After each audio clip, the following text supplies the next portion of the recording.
మీరు పడకకు వెళ్లే ముందైనా ప్రార్థన చేయగలుగుతున్నారా? సంఘం కొరకు, సంఘ బిడ్డల కొరకు, ప్రపంచంలో జరుగుతున్నటువంటి విషయాల కొరకు. ప్రభువా, పవిత్రత పక్షాన నిలబడేవారు లేపబడాలని, నీతి పక్షాన నిలబడేవారు కావాలని, నీ పక్షాన పోరాడేవారు కావాలని మీరు ప్రార్థిస్తున్నారా?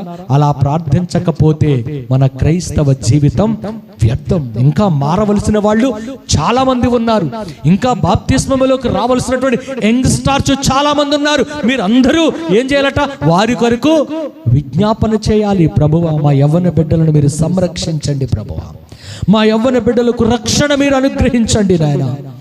మీ నామములో బాప్తిస్మములు తీసుకుని బల్లలో పాలు పంపులు పొందేటువంటి ధన్యత వారికి ఇవ్వండి ప్రభు అని మీరు ప్రార్థన చేయటం ప్రారంభిస్తే దేవుడు వారి మనస్సులను రంజింపజేసి, యేసు ప్రభువారు నిజమైన దేవుడని, ఆయన మన కొరకు చనిపోయాడని